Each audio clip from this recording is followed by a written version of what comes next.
Pemerintah pusat berkomitmen untuk membangun Bandara Bali Utara dengan mengadopsi teknologi yang canggih dan modern seperti Singapura Baru atau The New Singapore atau New Hong Kong.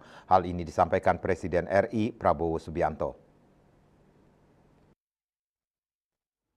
Dalam kunjungannya ke Bali 3 November 2024 di Warung Bendege, Renon, Denpasar, Presiden Prabowo menegaskan komitmennya untuk membangun North Bali International Airport sehingga bisa menjadi The New Singapore atau The New Hong Kong.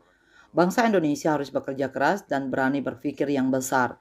Bila bagi orang lain tidak mungkin, bangsa Indonesia harus buktikan menjadi mungkin.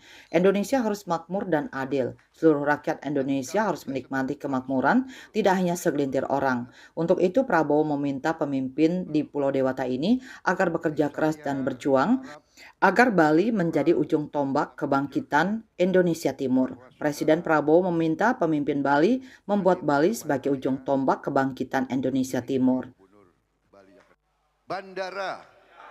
Bandara Bali Utara, saya sudah menyampaikan bahwa saya berkomitmen, saya ingin membangun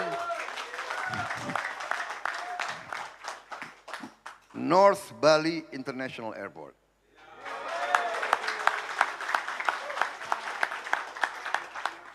Kita akan bikin Bali mungkin the new Singapore.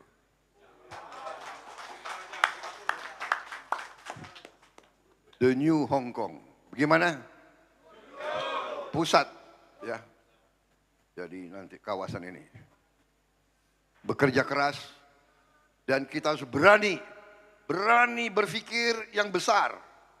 Berani berpikir yang orang lain mengatakan tidak mungkin, kita buktikan mungkin, saudara-saudara. Dalam pertemuannya saat itu, Presiden Prabowo juga didampingi calon gubernur Made Mulyawan Arya alias Dikaca dan calon wakil gubernur Putu Agus Suratjana PAS atau Mulya PAS.